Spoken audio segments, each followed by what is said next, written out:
we went to an event ourselves, and I had this experience or this message come through of, and that this is all empty and meaningless.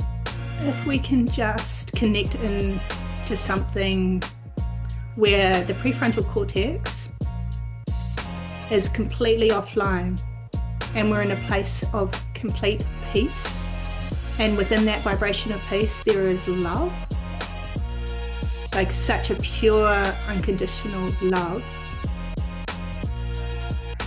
That's the goal, because when I'm able to connect it to that, the rest of life's challenges and the moments where I'm feeling a little lower or feeling a little stretched, or if you've got that little bookmark or reference point to come back to,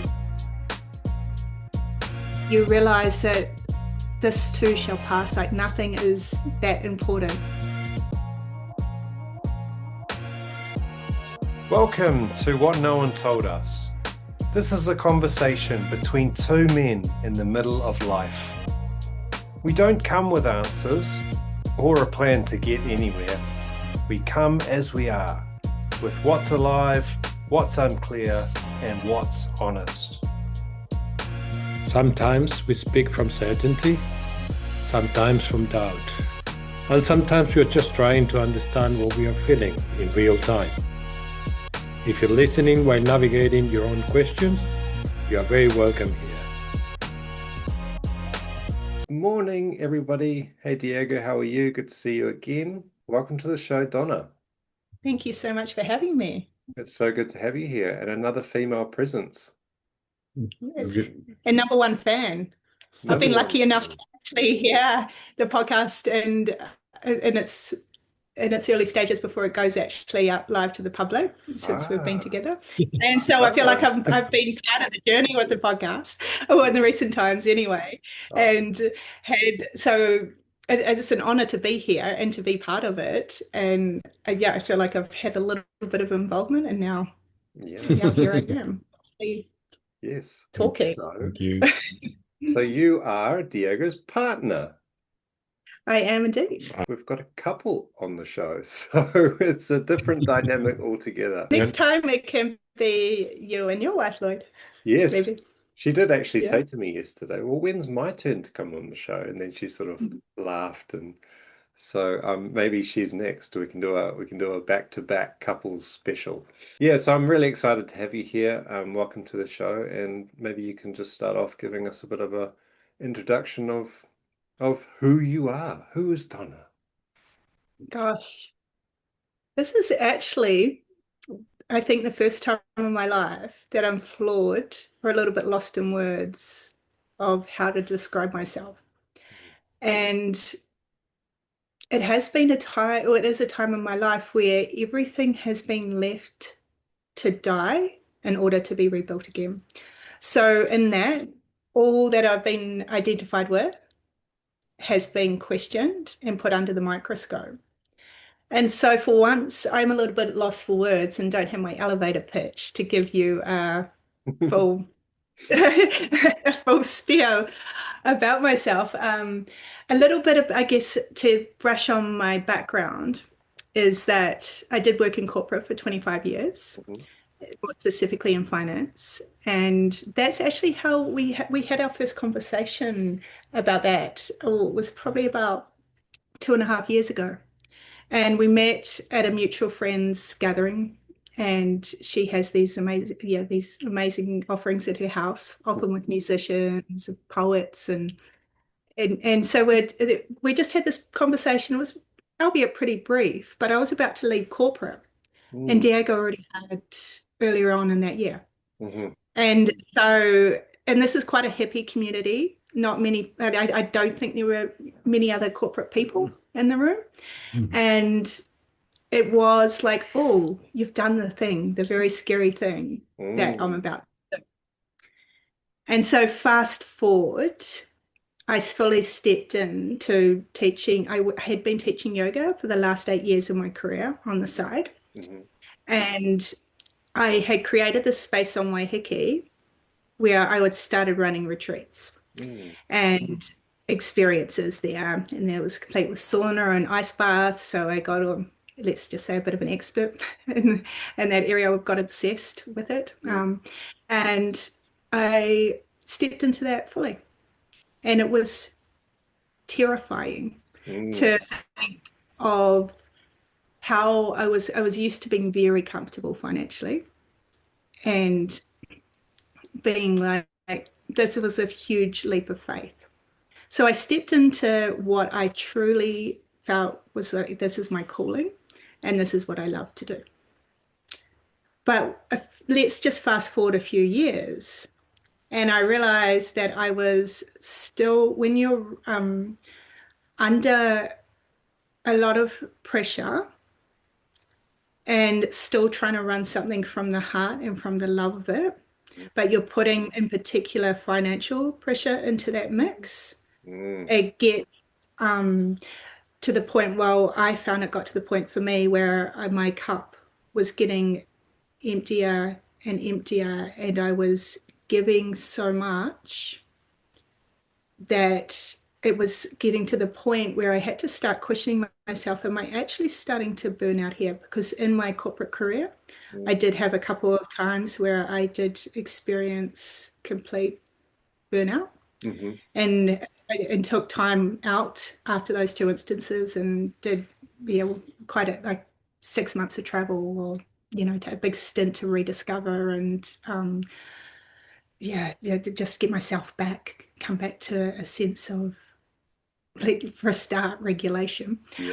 And so here I am guiding people to become to get their nervous systems in a state that it's at least out of that adrenal mode, or that sympathetic mode. And I am doing, and I'm able to keep myself, I guess, like, I was able to keep myself through the practices, like, regulated, but there's still, in the middle of the night, that voice at 4 a.m. that I had to be with. The fear, so much fear that I had to work through. And so now I'm in a phase, I just moved to Auckland. We moved in together 5 weeks ago. And it's just been nothing. Except for Tuesday night, I took my first breathwork session, but nothing apart from that. Wow. And okay. Yeah. Thank you so much for sharing that.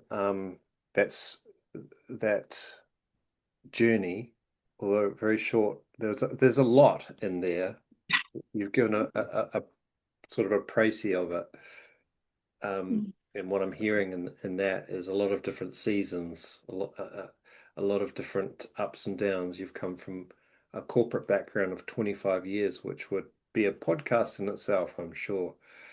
You mentioned burnout a couple of times, and then you went into your own business in Waiheke Island, running retreats for other people that were burnt out. Obviously, I can assume that they came there looking for some regulation, as you say. And yet you found yourself in a similar situation. A milder version, but it was, I could sense the signs earlier, and I didn't want to lose the love. That was the big thing of what I was doing. I would say often, I think in life we can think we've found the thing. When I say the thing, I'm talking about our purpose of being here. The thing that was actually our driving force, and think that that's it. I've got it. I've got the formula, but I've got the life. I've created the life that I've always dreamed of. And that was the hardest bit to come to reconciliation with. This was a dream that I'd held long before doing it. Is that continues to change and evolve and grow too. And to remain static in what we're offering, and to remain static in how we do things, because it is like known, seemingly safe, what else am I going to do? It is stagnating, or I believe it was stagnating my own growth and evolution to continue to be inspiring as well, and to be able to hold maybe that next iteration. Yes, iteration of whatever so maybe the people that have reached this stage have reached what was seemingly their dream, and then the precipice of, oh my goodness, if it's not this, what is it? Why am I even here? What is this whole entire life empty and meaningless? And maybe it is. Maybe it is. Okay, so here we are. Where are you at with that question today? I am at a place of, for the first time, not trying to force anything, and just deeply listening, being in stillness in the being of life, and being really honest. I keep on, I will go, this is the beauty of being here in Auckland now. There's so many things on offer, and we have been to quite a few different ones, and really tuning into where am I being pulled to now? And take a step back and say that I'm trained in and offered a lot. So there was there was the sauna and ice bath aspect of it, but even within yoga, I've been trained in hatha, vinyasa, yoga nidra, yin. I've been trained in an embodiment practice called koya, and then deep dived into breath work. And so people had a broad range of things that they were coming to me for. Oh, and coaching as well. And so it's, I had this, we went to an event ourselves, and I had this experience, or this message come through of, that this is all empty and meaningless. It was actually after breathing, in the breathing experience, and it made me question all of the practices. And I will at one stage actually probably I think that I don't know whether you've spoken into your own experience with this as well, but I think it's probably going to be, it'll probably intertwine and be quite relevant. And so where I've been is really curious of showing up to the things that I still feel like there's a pull or a draw towards.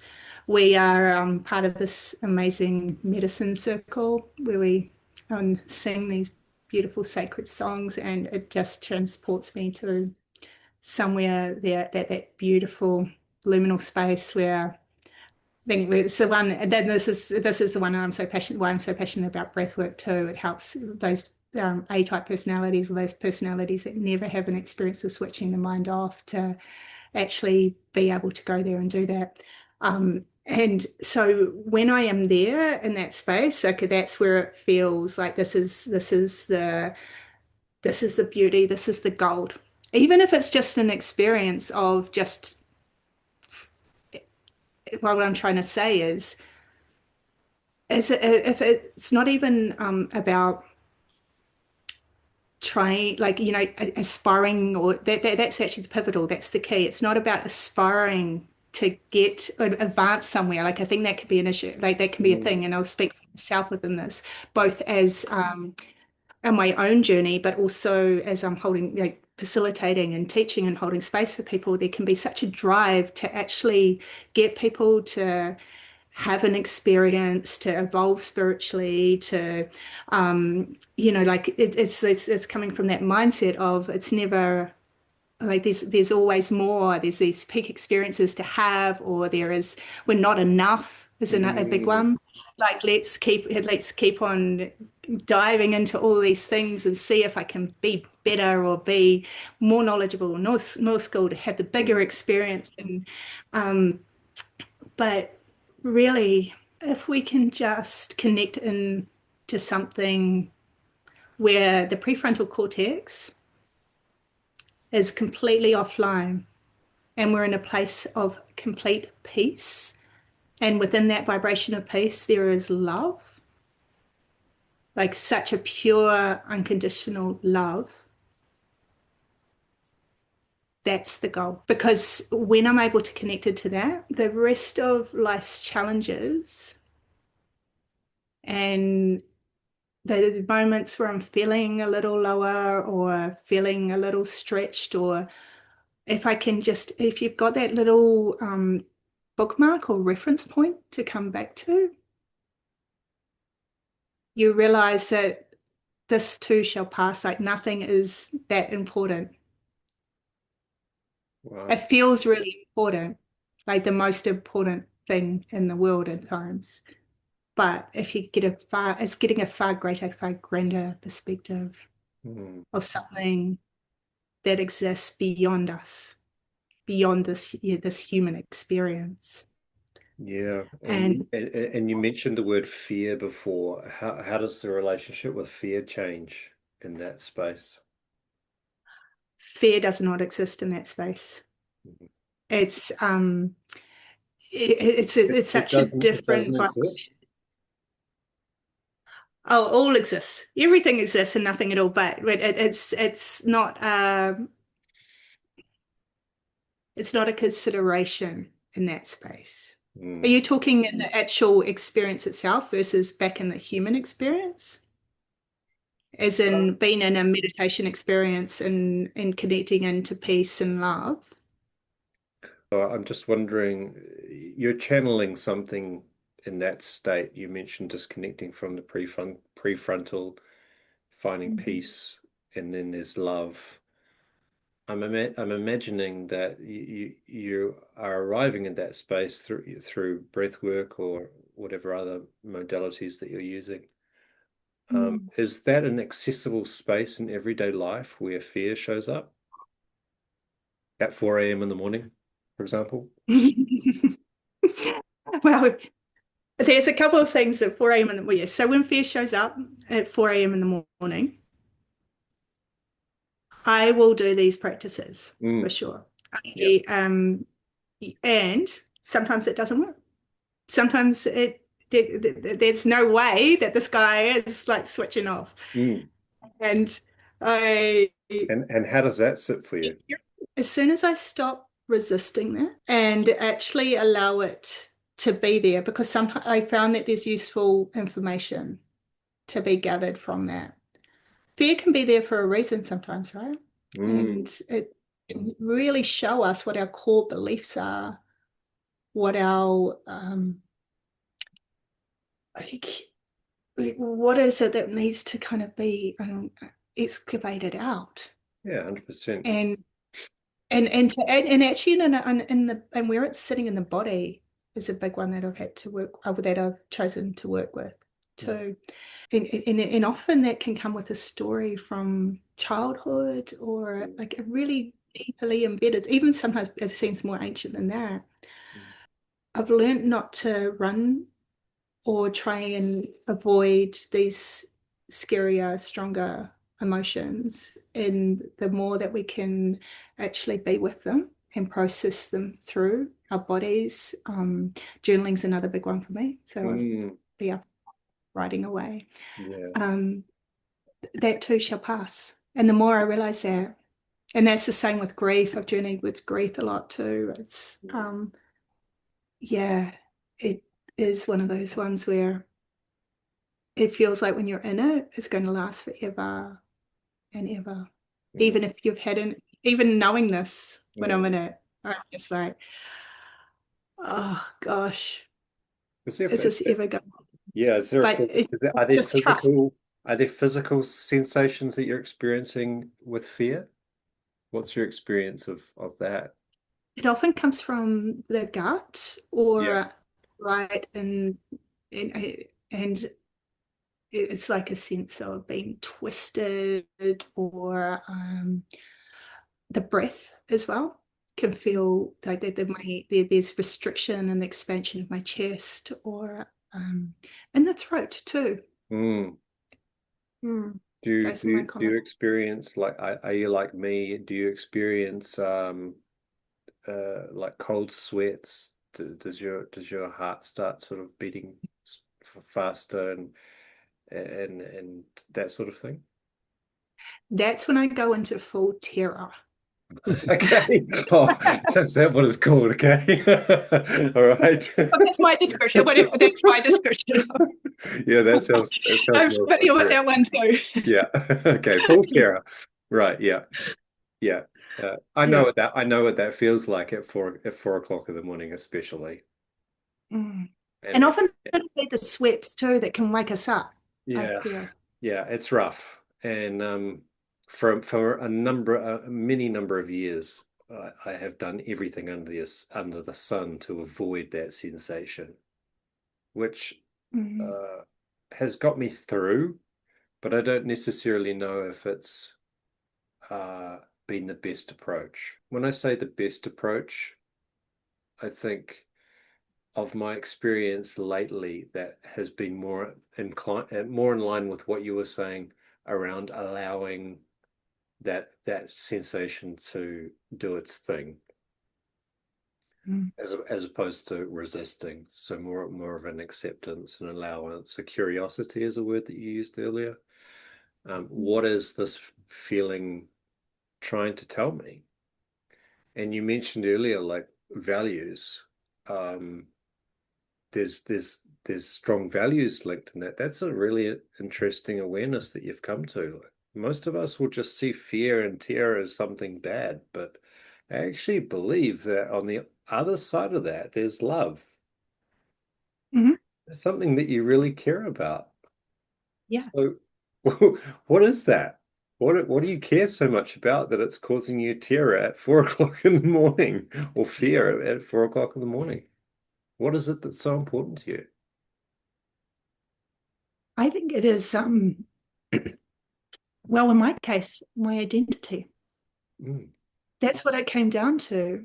mm, Once I actually started to come to the realization that I needed to make another big change in my life. mm, Its fear is, who am I without any of this, or potentially any of this, when mm. everything's under review? And so, yeah, that's what I would describe my 4 a.m. moments as. They, each one of them has been little ego deaths.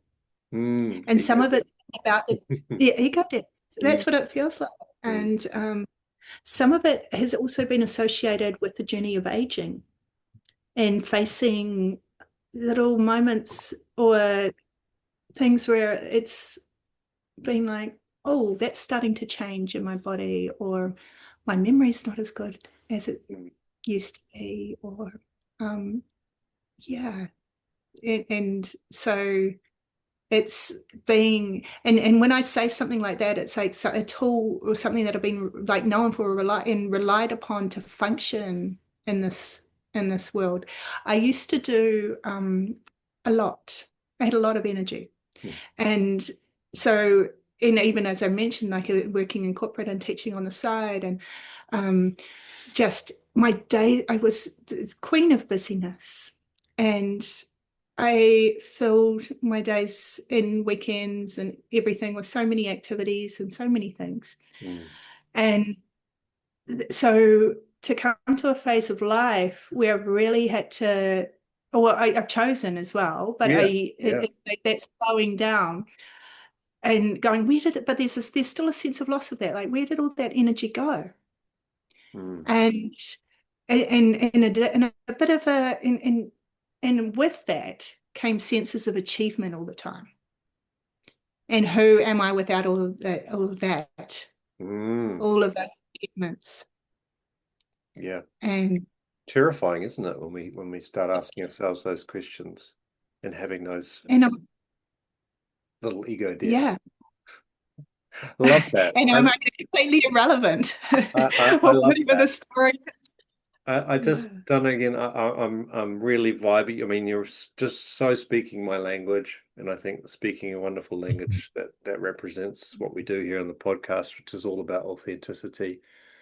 I want to invite Diego into the conversation. He's been there patiently. I don't know, maybe also taking notes. I'm not sure. But I feel like there's so much coming up for you in this conversation, Diego. I want to ask you a question, if I may.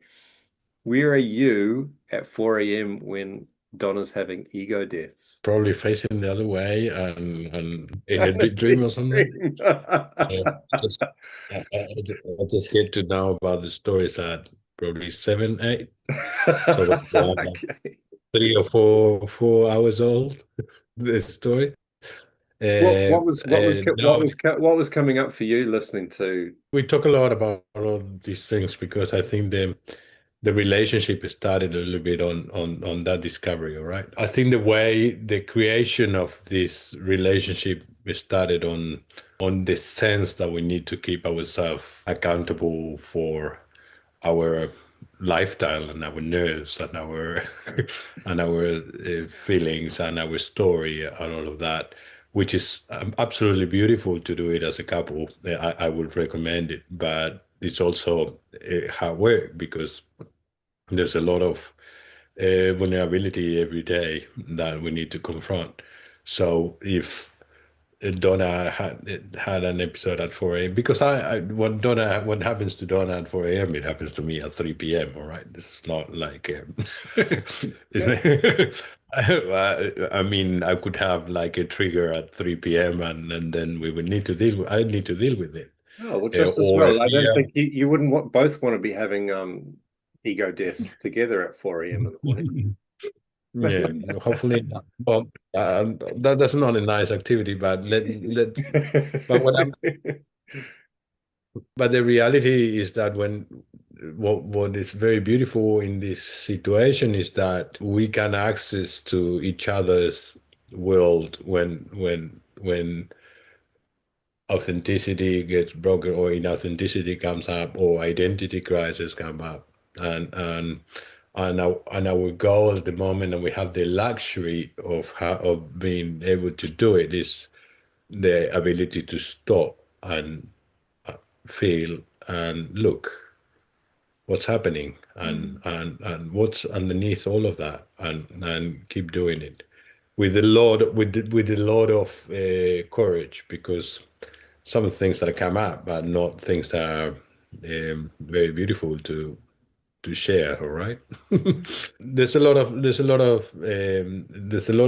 responsibility, but also the other side of that is a lot of peace and a lot of trust and a lot of connection. So it's a very beautiful. Well, it's the first time sort of in my life that I'm experiencing this as a couple, and it's absolutely beautiful. It's just life is you're learning days every day. You're learning life every day, which is very beautiful, as opposed to fill it up with a lot of activities. Funny enough, once you stop and you slow down and you look, you also have those big moments, those moments of like, oh, this is what happened to me today. Oh, this is what happened to you. Oh, this is what happened to us.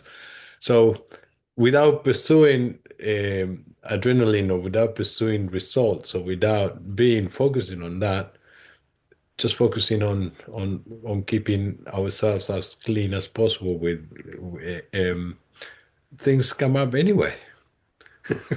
And achievements come up everywhere. The new things come up anyway. So it is a little bit of a paradox. The doing, the pursuing things, the goals, the blah blah blah, the doing. Does it take you anywhere further than this state where you are basically more an observer, more like a self-regulated person, and suddenly maybe things come up, but the things that come up are so rich without noise. So then life feels very complete. Mm. What I'm trying to say is that all this work, the 4 a.m., the 3 p.m., the whatever time on the day, the confronting whatever comes up, is such a rich place to be. It's such a rich place to be. Yeah, because it creates life. It gives you it just I felt that I feel that once I reach that, life is extremely interesting, and you know, from coming from the thing, okay, this is empty and meaningless. What are we doing? Okay, if we are doing something, if you want to do something out of nothing, just look at yourself. What are you doing? Um, how do you do things? How do you love? How do you talk to people? How, yeah, what are your choices? How do you feel? How's your body feeling? How's your knee? How's your gut? How's your throat? Um, just look at that and see what happens instead of turning up. I mean, watch series, but instead of looking at what's happened to the character of that series that I'm watching, just look at yourself. Yeah. Then your character is just as amazing as any fictional character that you will see outside. And then richness comes, and also optimism and life, and that's what we are experiencing. All right, so in comparison, when I see what the process that Donna is doing, when I quit corporate, I did not jump into creating a job for myself or an occupation to myself or an activity. So I've been doing this for a couple of years. My process now is to try to create something on that round. And but Donna has created it, and now Donna's going into more than nothing. All right. So we are in that period that Donna brings the experience of creating something, and I bring the experience of not creating anything. And so And so being in the nothing. and being in the nothing for a while, all of that with a lot of gratitude that we are able to do it. All right, please, this is amazing. But if you are able to do it, oh, it's just beautiful to have the time to do nothing. Mm. Do nothing is not the concept of doing nothing is not on the sofa with the remote control. That's not doing nothing. That's watching TV. What I'm saying, doing nothing is just going into that place in your brain where you can actually understand yourself a little bit better, which is switching off thoughts as much as you can, or as often as you can, or looking at those thoughts and observing what are those. Yeah, one thing that come up for me listening to you speaking, Diego, was the relationship that you've both started together at going through different transitions of your own at different stages. There are some similarities there that you've both left corporate and you're both invested in new areas of your life. It's resonating with my own experience with my wife because we both left a successful business that we owned together, and we became very interested in health and wellness and coaching, and we wanted to start that life. And there were many 4 a.m.s, Donna, for me during that process. A lot. And it was difficult. From a relationship perspective, there were difficult times because we were both starting again. We were both having identity crises at different times. And that at times put a lot of impact and strain on the relationship.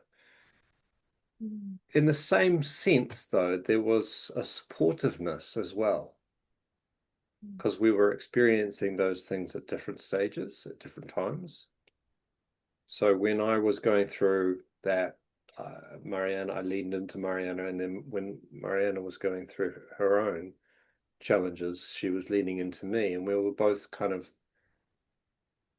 going through that process together. Where I'm leading with that is, has it been difficult for you guys? Because in my relationship, Mariana and I have been married a long time now. Your starting relationship, you've been together 7 months. How's that process been in terms of I kind of see you're on parallel transitions. What it's been like going through personal transitions while nurturing a new blossoming relationship. I feel like it's something that we both were calling in, and that we both saw a relationship being like such a beautiful way of evolving and growing. And having done that on our individual paths, we knew that when you come together, like in a relationship, there's such an opportunity for support and nurturing, but also for the triggers. And so it has been like a centerpiece, I guess, of the relationship since the beginning. And the thing is that communication has been, this is the thing, I think, bringing a South American into the relationship. Well, in my experience, has just really up-leveled. And maybe this, I shouldn't just put as cultural. This is also a testament to the work that Diego's done as well on himself. But it has been being able to talk into those sticky moments, or being really real and vulnerable with each other, and not trying to, even from the beginning, we weren't trying to impress each other. And what I mean by that is we weren't trying to I feel like neither of us were really coming from ego. It's just like, this is, oh, I mean, of course, there's probably was moments, but you know, that was the baseline, is just like, this is me. And I made, and even the bits that may look bright and shiny from the outside in, this is what's underneath it. And this is, so when you create from that level of realness and authenticity from the start, it's felt, for me at least anyway, I'll speak, as incredibly nourishing and supportive. And I have been I mean, I was always brave. I've been brave through my life, but I think I've just stepped into a next level of braveness into the unknown. And to have someone that's actually there that understands and has been through, like, everyone's story is unique, of course, but to have walked a very similar path, and there's aspects that Diego's walked before me and vice versa. It's like sometimes we do are aware that we're coaching each other. Let's put it that way. And we'll name it and say it and be like, do you want that feedback? And sometimes it can feel harsh and jarring, or you know, all the things. But it is like a whole, I feel like the relationship has been a whole, like, it's like bringing, like, there's no separation between what we do and our lives. And I say that because I was a person that used to have quite a separation. Like, I put on in the early days my suit and become a character. And then that character would want to let off steam and go partying. So then there'd be the party character. And then there would be, but they don't let the serious people in your life know about that part. And then the one that was actually the introverted part that just wanted to be at home sometimes, and just like hiding out from the world, or, you know, like, but there was all these different aspects to my personality that maybe I know I didn't let people see or be in a part of. And what I'm trying to say here is that my what I do to earn money is me. Like, I am, and that's the most important thing I think that is, especially when you're working in the health and wellness space, is to be a walking, living, breathing example, or an embodiment, including the faults, including our humanness. I'm glad you said that. You know what I mean? And that's how we actually can best help people. It's such an important point that, you know, that we show up with all of us, and I think we can often slip into the role of, I'm a health coach, or I'm a wellness coach, or I'm a mindset coach, and we're not supposed to have frailties or weaknesses, or we need to be, always being healthy and always being of a positive mindset, because that's what we tell our clients.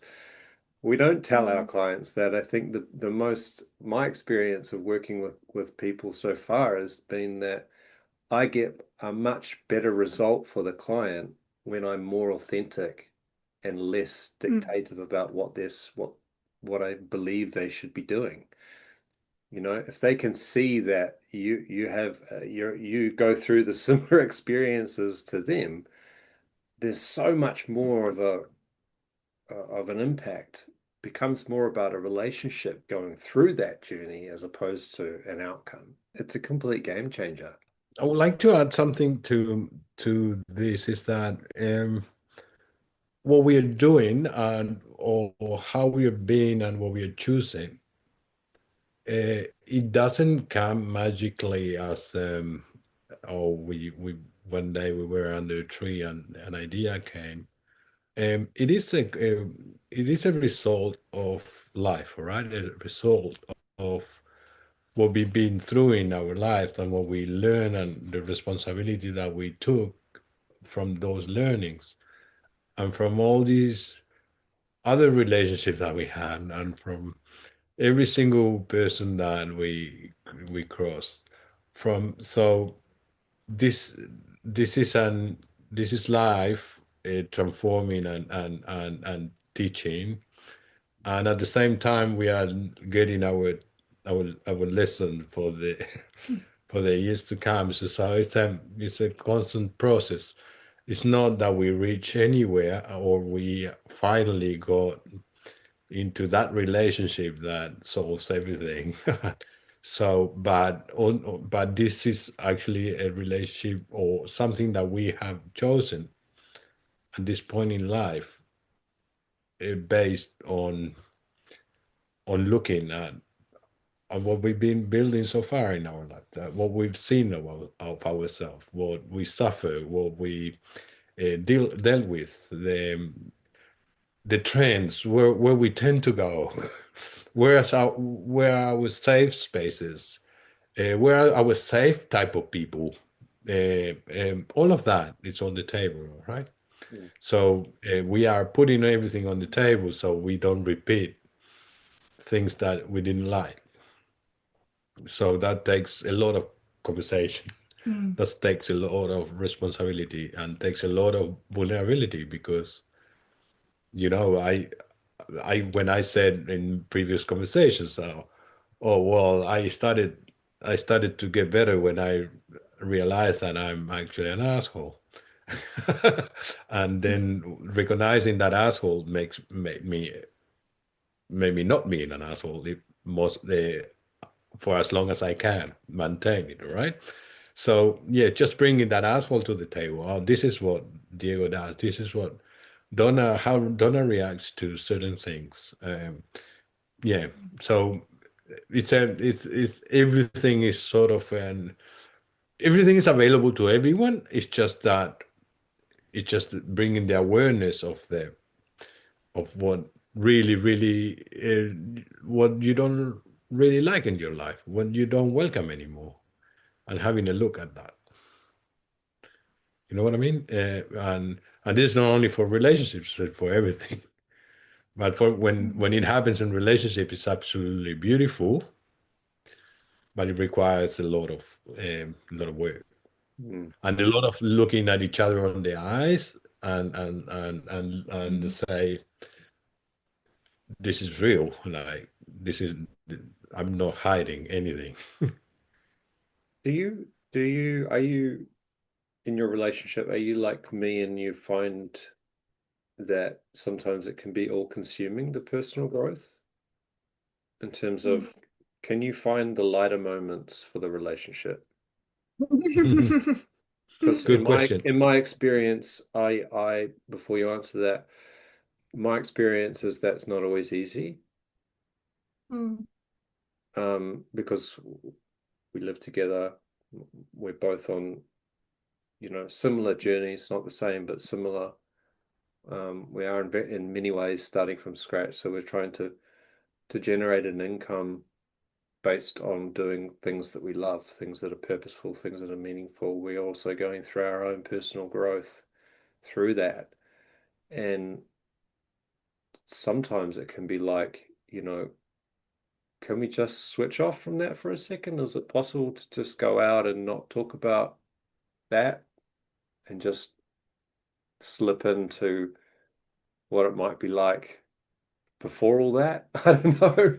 It's just an observation that I've had in my experience with Mariana. Sometimes it's hard to switch off and just enjoy lighter moments of the relationship. Have you guys experienced that at all? I was actually start saying that I'd already recognized and saw that in myself even before the relationship.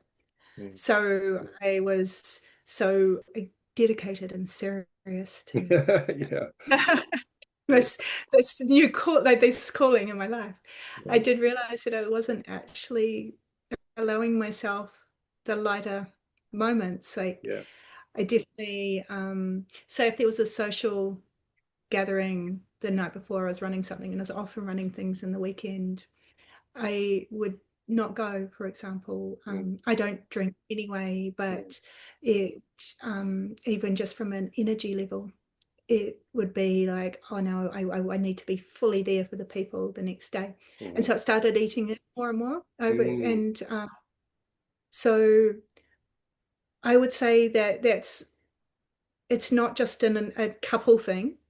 When you are on the path of self-development, it can just infiltrate like single life too, first and foremost. But I do recall in the early stages of our relationship, we had so many in-depth conversations, and I do think there was a point where we went, oh, shall we go away somewhere and get out of the actual either being on Waiheke or being here in Auckland in each other's spaces, to lighten things up and go be a little, have an adventure and have some fun. So we did a few of those, and I think that was really important because we didn't actually do the traditional let's just go on a date thing. What I mean by that is I feel that when you have that when you hear that word dating, it can bring up sort of images of, say, I don't know, going out to a restaurant or a pub or a who knows, ice skating. No, anything like doing an activity or anything like that.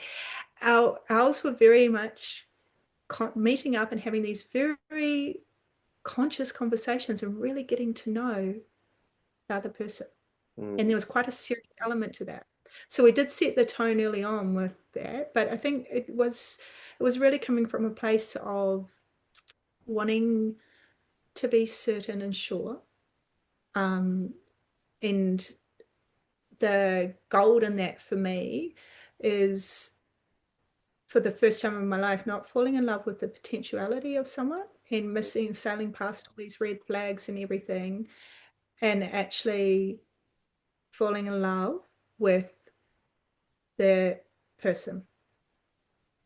And once that was established and really cemented and grounded in, like that strong foundation was there was more room for play and fun. But my personality type, I feel it's something that is, I'm aware that I can get very serious and dedicated and devoted, and so naturally I feel like I'm a bit more like maybe like you, Lloyd, where it's like it's something that I conscious of needing to create that lightness and fun. I can't help but just have a sort of a mic drop moment when you said falling in love with the potentiality of someone. Yeah. That is a great line, if you don't mind me saying. I'm intrigued to know a little bit more about what that means. Could you divulge? I feel, and when I particularly speak to women about this one, it is really common amongst us. I'm sure it is for guys as well, but it's one where we can see, like, when I say, yeah, see the potential in someone, of them stepping up maybe in some area of their life, or seeing their like I don't know, the inner creative, or the beautiful soul underneath maybe that, let's just say, addiction, or whatever the story is, the under, like underneath the personality of that there's something that's maybe a little bit more you like, when I say those red flag moments where it's like, okay, so there's 90% that's really amazing about this person, but there's 10% that I really and don't like, but I see the potential of being able to help fix. I've got the tools to make this make this person looks like they're worth investing in, right? Like 90%, that's bad. Like, but over time, that 10% it becomes the 90. You had a background in finance, right? Yeah. I didn't. Okay. It's got So there's like there's a inclination there in yourself to kind of take on a bit of a project with this person? Or did I get that wrong? With people in the past, yes. Yeah. Okay, cool. Sure. And I think that often can happen with people that do this sort of work as well, where we go, oh, you naturally start to, and when I say this sort of work, and also be really naturally empathetic in nature. Yeah. And what's changed for you now in terms of that inclination? How do you approach that differently now? Assuming that you're not doing that anymore, or you're trying not to do that anymore. So what I would say is meeting Diego, who has done a lot of work on himself. And so he is coming from a place that is already like, it's not one of need, and it is actually one of being equally met. And so that's not to say, and I did mention before, that we do have moments of coaching each other, but it's not a one-way street in that. And we're able to own our triggers, or our stuff that comes up, or take responsibility. And so from my past experience, and this has been mirrored back to me by many, many other people, women, is that when it's not equal like that, and you start taking on more and more of that role, it becomes like increasingly unhealthy in that dynamic. And there's expectations that have been set, and you think, you create stories and think, oh, of course everyone wants to be on some sort of self-development path. Of course they want to improve their life. Like, of course they want to, whatever the story is. And it's like, why are we assuming this? No, yeah, we shouldn't assume. You're actually being really annoying to them. They don't want this at all. Or whatever.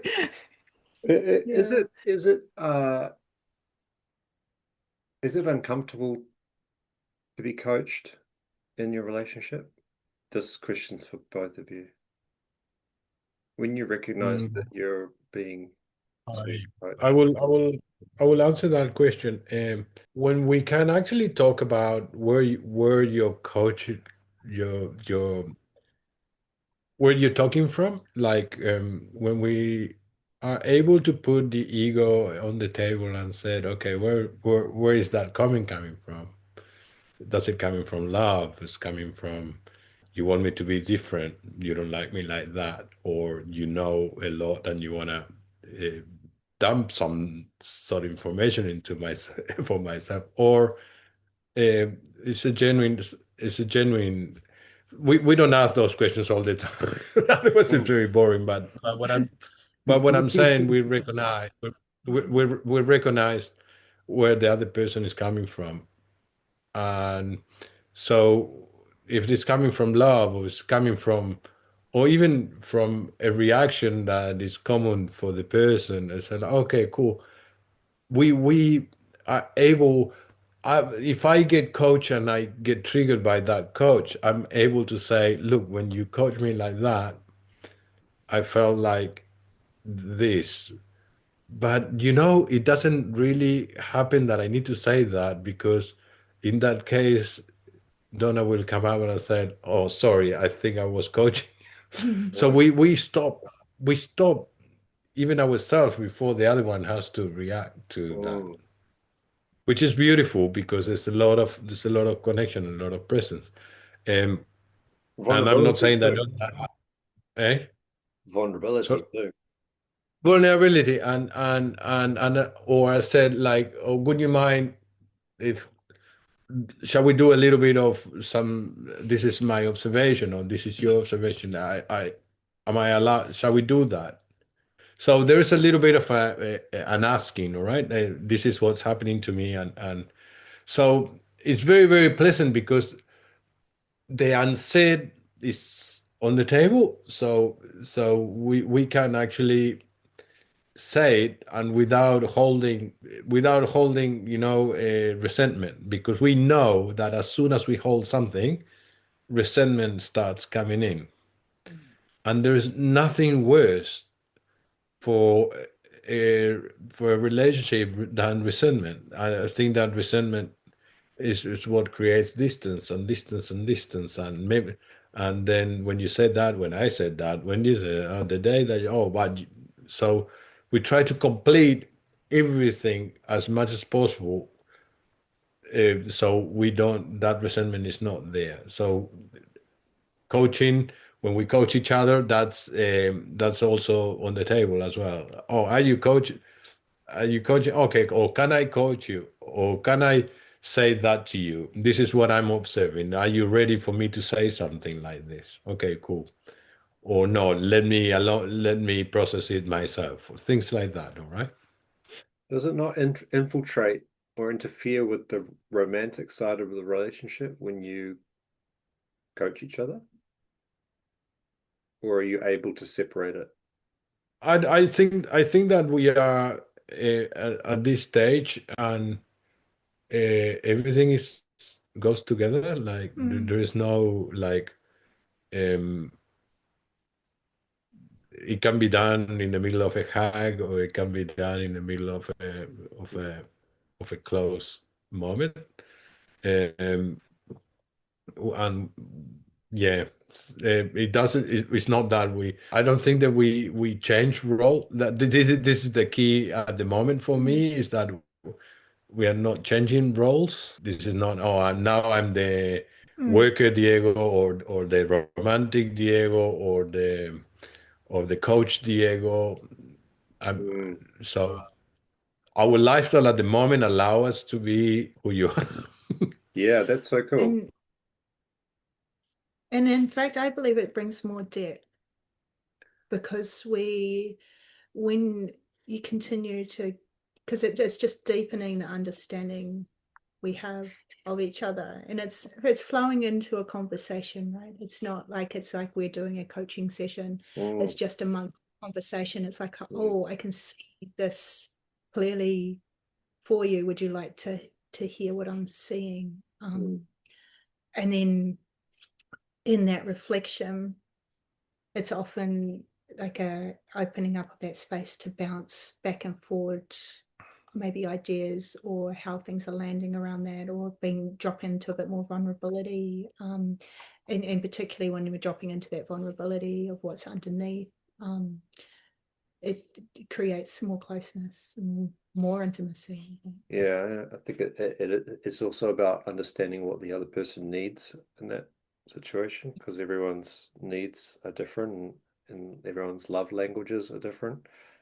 In my experience around this topic, I was once coached by somebody. I had a relationship with a coach for 2 years, and it was a great relationship, and I learned an enormous amount about myself and about how I show up in relationships. He always said to me, particularly when he knew that I wanted to start learning to become a coach, he also said to me, never coach your family or your wife. And that really stuck with me. But I found it really difficult, because what I found was that the stuff was actually feeling really good. A lot of the things that I was learning about being curious, some of the skills that I was learning in coaching were relevant to how I wanted to live my life, like being curious with someone, using reflective listening instead of just jumping into waiting for an opportunity to offer yourself into the conversation, right? And how often, when you think about the past, have you done that with people? Like you've been in relationships and you've listened, but you haven't really listened. You've just listened for the point at which you then speak. So the whole time you're listening, you're really just thinking of something clever to say or something meaningful to say or something supportive to say, that and you miss the connection completely, right? So, I mean, God, I've done that for years. When I had the opportunity to learn a different way of relating to people, it was like, oh, it was like discovering a new toy. I was like, I wanted to play with it all the time. And then I was starting to see that I was playing with it too much. Like I would do it with my kids, and then it would start showing up with my wife, and she'd say, "Are you coaching me right now?" And I'd feel like a bit shameful in that moment, like, oh, okay, sorry. Didn't realize I just, So it became something of a process that I had to learn to let go of a little bit, which is difficult because I hear what you're saying. It's not about taking on roles. It's about wanting to relate to people and have different connections.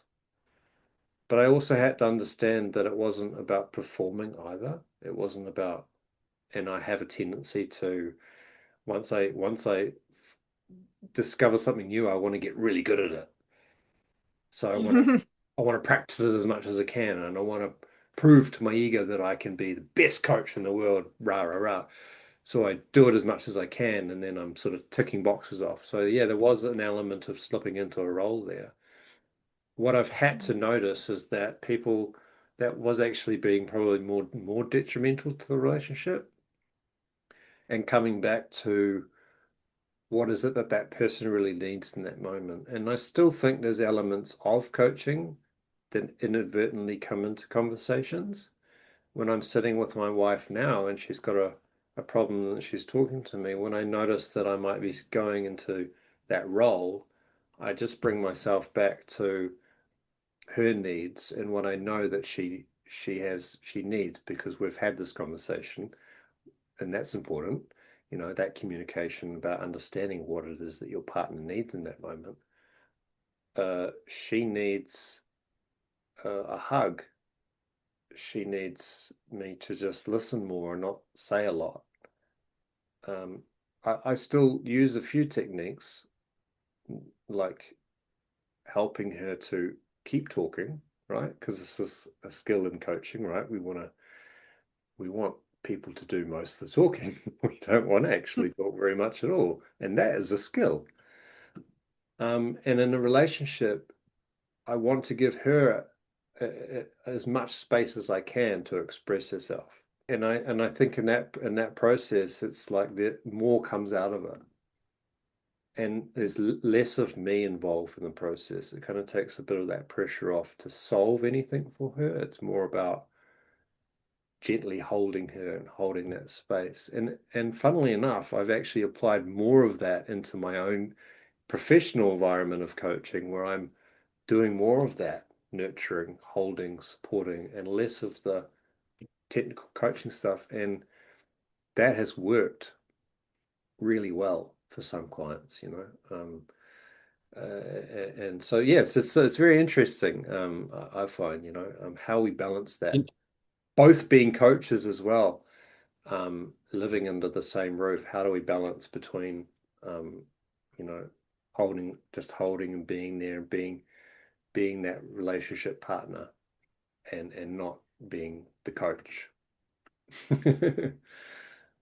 Like for me, that is a very big piece of it too, Lloyd, is actually drawing someone out of the story and keep on dropping into what's underneath there, but essentially getting them to do a lot of the talking.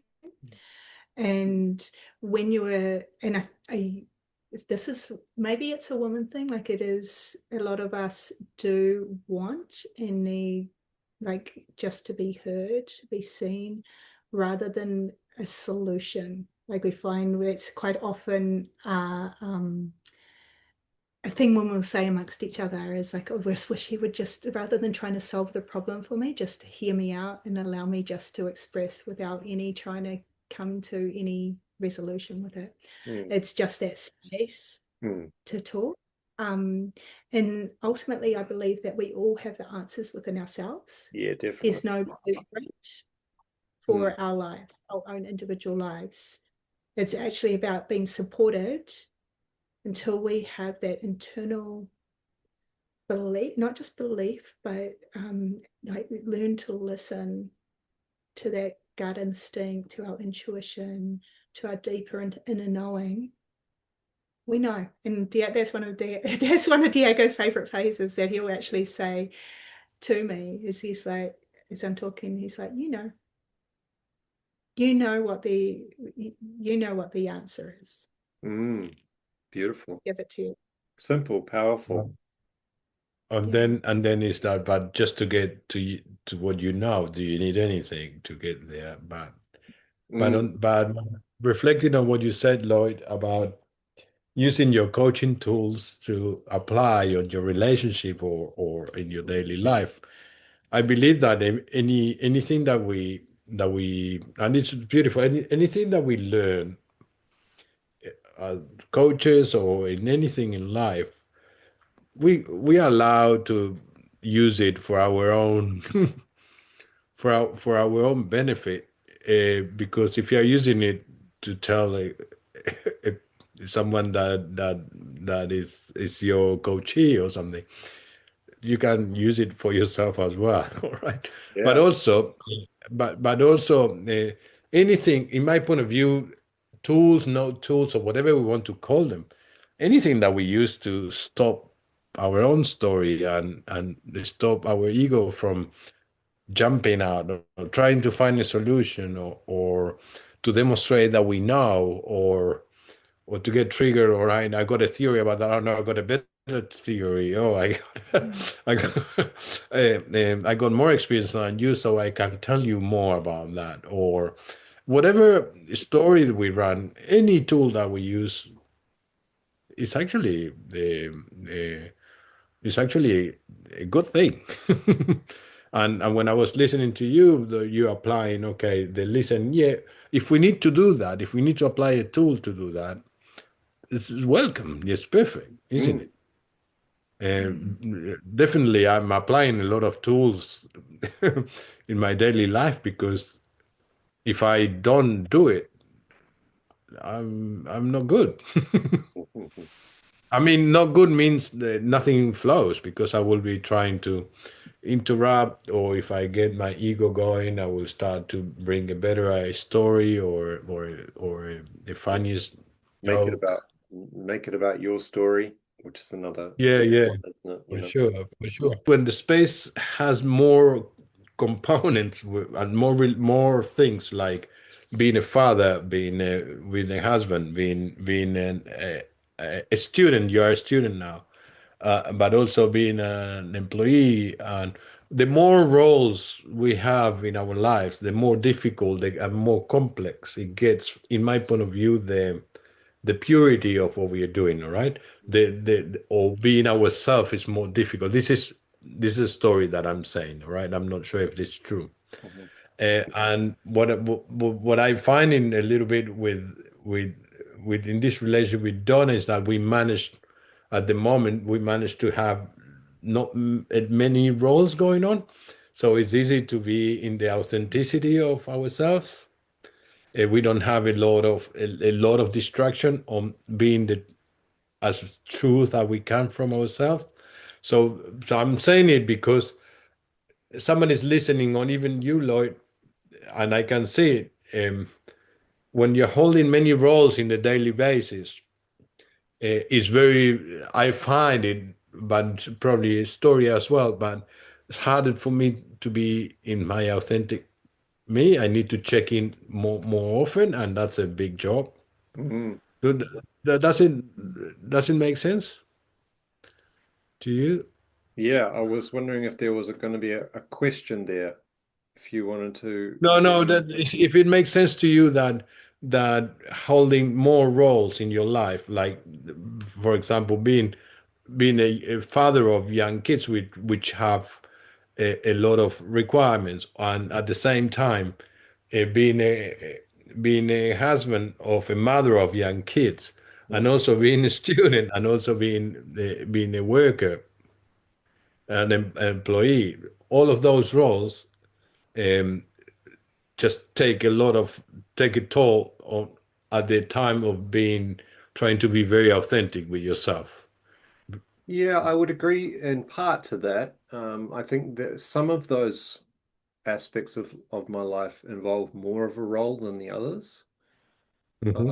In my family environment, I would hope that I inspire to be as authentic as possible, and I don't have to change any roles. And I've worked really hard on, particularly, you know, working on noticing the masculine, typical traditional masculine patriarchal role of a father in the household. Hmm. And I've worked hard to be more of an equal in a household, even with my kids, positioning myself as a conversational partner with them and learning from them as opposed to more of a you know authoritarian way. um so that's one area that I feel like I can be more authentic in, but when I show up to my jobs, I'm definitely playing a role. I don't Hmm. think that's just the nature of the activity that demands that you play a role. And I bring different parts of myself to those roles. So when I work at grief support services, in my role there as suicide support coordinator, I bring a role. I try to bring as much authentic me to that role, but I have a position description which determines how much of that authenticity can be applied. Same thing when I go to the Curry Lounge. I try to be as much of me in that role, but I'm still performing a role to the requirements of the people that pay me. Hmm. Yeah. And then again, when I'm sitting with a client in my home or in a cafe or at the beach, I'm also having to fulfill a role because I'm being paid for that service. So I guess maybe what's coming out of that is that when there's money involved, we perform roles. We're actors Yeah, on a stage. Yeah. yeah. That's that's Um, that's uh, that's very, very, very beautiful. And because we one of the things that is coming out in my life now is like, okay, I would like to work. I would like to not work. I would like to have an activity that brings money to my bank account mhm, where I don't need to work, or I cannot call it work, or I could be fully my authentic self, mhm. which is which is very challenging, Yeah. because I'm listening to your answer and having experienced that before. Mm, But maybe that's a good thing for another type of analysis, how to perform an activity that gives you where is money involved, where you can bring your full self without performing much. mm, Because the question for me is, when I'm performing a character that I was being created by myself based on information that I have mhm, and what I believe people are trying to they see from me, but I have mm, no idea what character I'm doing. I'm creating one that I think is applies for that situation, but that's all my own thing. But I said, if I can be my authentic me, I don't need to do any effort, or I accept it or not accept it. But this is me. I don't need to create any character. So I struggled in the past to create characters at work because I created a character based on what I've felt how the character should look like. And personally, I suffer a lot because I created a wrong character for my personality. Or that was the background of all this question and the questions that I ask you, Lloyd, because you are currently doing a lot of roles in your life. Yeah. Yeah, and thanks for sharing your struggles with roles. And I'm hearing that your current struggle seems to be around associating a monetary value to coaching. Yeah, no, to be, yeah, to how I could be fully myself on an activity that I get paid for. Paid for. Yeah, and I wonder if we took away money and we replaced it with apples, for example, would it change the situation? Once upon a time, before money was invented, that's how exchange of goods was managed through Yeah. services or products, right? So if you went to the village and you sold donkeys, but you needed apples to bake a pie for your wife's birthday, you might be able to do an exchange. Yeah. So we know this in modern language as the barter system.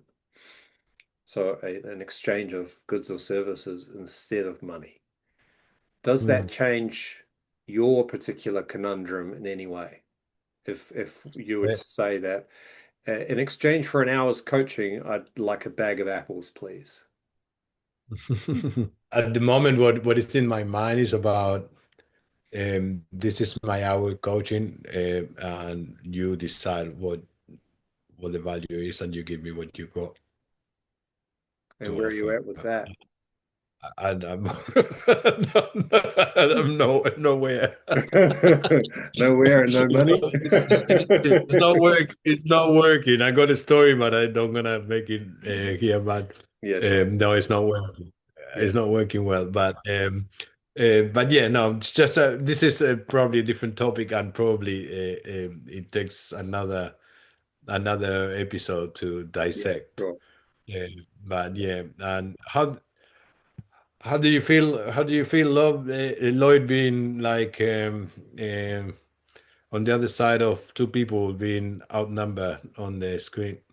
It hasn't felt like that at all. I mean, I've really appreciated hearing different perspectives and particularly, both of you being brave enough to speak about your relationship on a podcast, a relationship that you guys are still working through and learning and growing through while you're going through your own growing personal transformations. So ongoing personal transformations. And yeah, it's been very, very cool.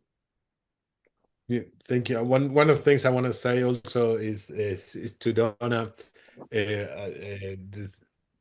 the being brave to step into this activity, and that is the podcast, and to share her life, because well, I'm not sure it turned up to be like a lot of relationship information, but also her own life is very inspiring, and the processes that she'd been through through her life was always very inspiring to me. So hope some of those values and processes that Donna shared today were also inspiring for other people. But obviously, there's far more material that could be shared from Donna's life, and we'll probably have another opportunity in the future. I'm very, very, very happy to be able to do that as well. It's a vulnerable space, all right, like sharing relationship partners and sharing each other to the world, all right. So I really appreciate the ability and the opportunity to do that, and for you, Lloyd, to be on the other side holding us. How has your experience been, and Donna, today? It's been really, like, to take a step back. I had a moment. So my cat is missing, and so it's highly unusual for her not to come home, and she didn't come home for dinner last night. And I've been awake in the night, and Diego got even set, and so we were up early looking for her this morning as soon as daylight broke. And Diego said to me, "Are you sure you still want to do the podcast?" And he was like, "Just let me have a shower." But I really wanted to live, I guess, walk my talk and show up regardless of, well, just show up. And in that, and I found what I was questioning was, how present am I going to be? Is my brain going to be all scattered from being tired? And maybe it is. Maybe I'll listen back and go, gosh, I'm jumping all over the place. But it's ultimately, it's just been, and I always question the timing or the synchronicity of things, and to be challenged to show up. This is only the second podcast I've ever done. And this is the first time we've openly shared about our relationship. We're not even out there on social media about it. We haven't shared anything online. And so I think it's just been a really nurturing space, actually, just to show up as I am and how I am. And it's felt like it's just flow. It's just been like there's been a flow to it, like the natural evolution. I love the concept of just having no predetermined agenda, and how much that is I guess a signpost of how much I've evolved, because I always needed an agenda and wanted to have practice before, have my words, to like polished, to sound eloquent, and all of that. And it's like, so I really appreciate a space just for everything to evolve and flow and be real and authentic. And that's my and I've always seen and appreciated that in this podcast. I actually did listen to it the first time when Diego we actually came into my field again. So we had that initial meeting that I had spoken it to, and then we didn't see each other again for a good couple of years. And then you came back into my field, and I actually I listened to this podcast. I guess it was a little bit of a character reference. And clearly he passed. Clearly he passed. And Podcast.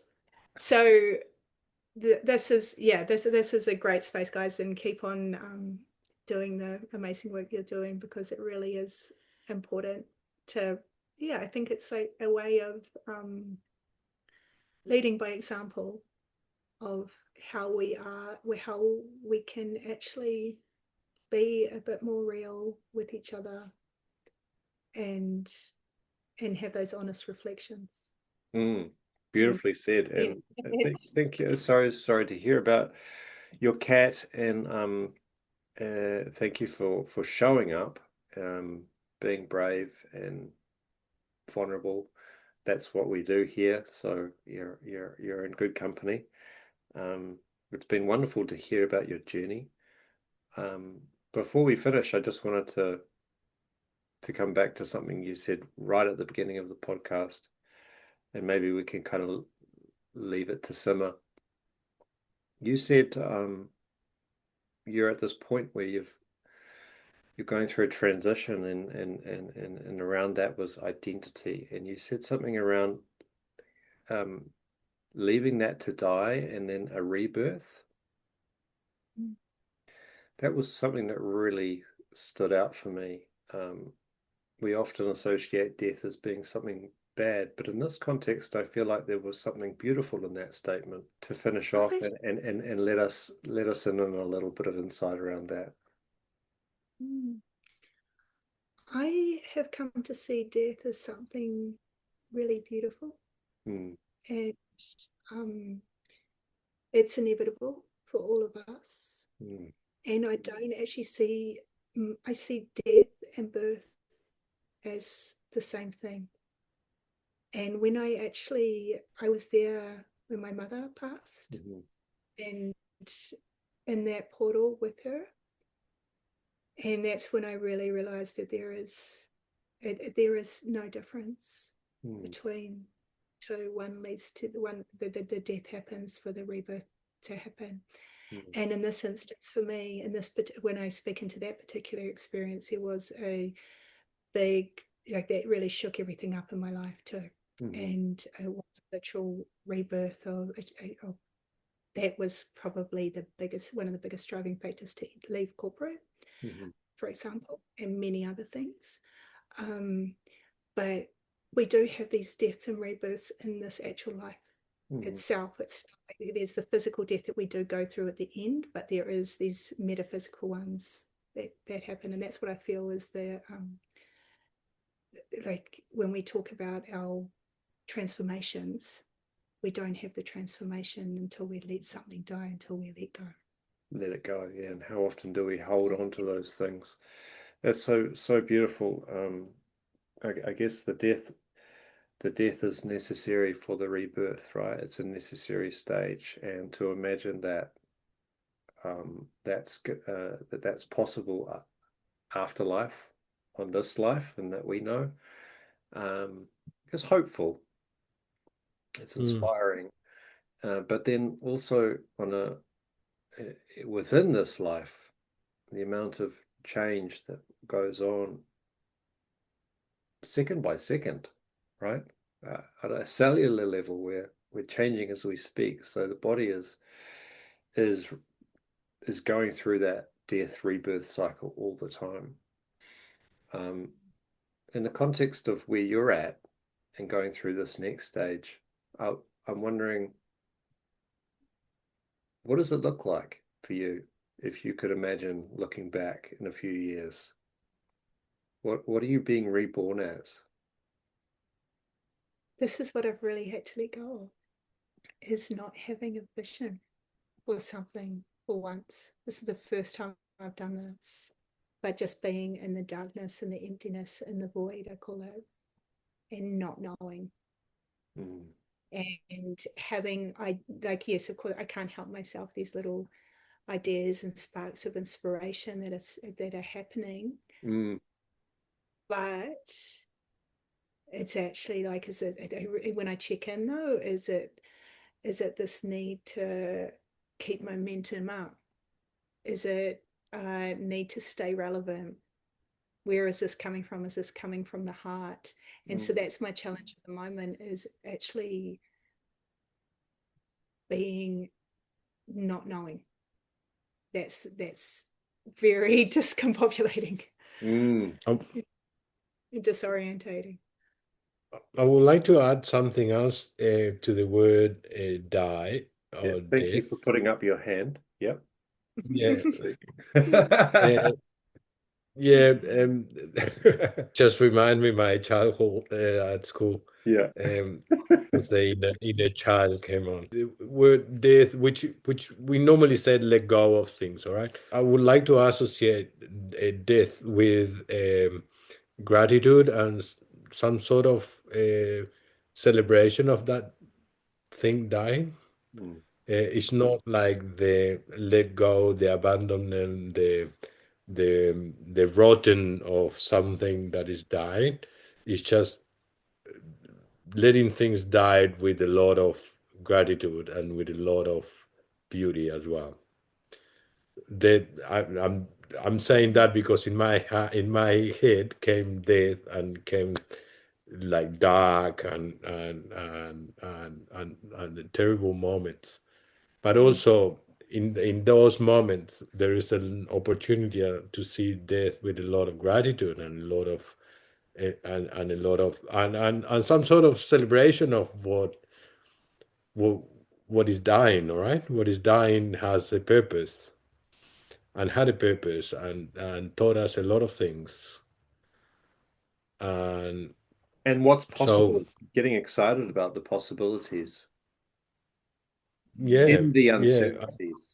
uncertainties, and you know, and I think for all of us, and you're not alone with that, Donna, letting go and leaning into uncertainty is such a difficult thing,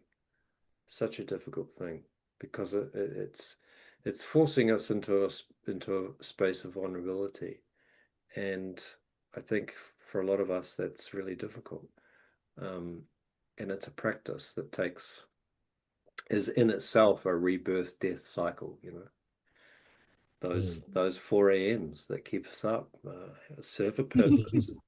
There's a meaning, there's a message there, and if we can lean into that and go, so there's something here that's keeping me awake and making me feel this way, there's a message here, there's a purpose, can I be open, can I be curious to that moment, and can I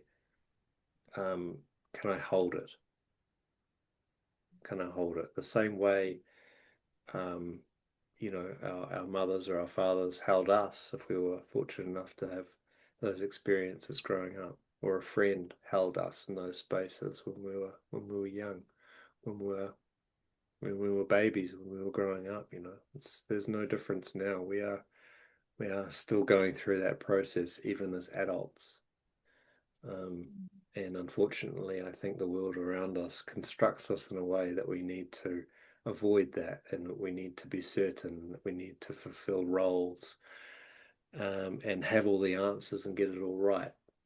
And more is better. A closing thought, perhaps, or invitation for the audience might be, what aspect of your life could you look at that needs to be let go of? What are you hanging on to that's no longer serving you, and what are the possibilities if you let go? Beautiful, Lloyd.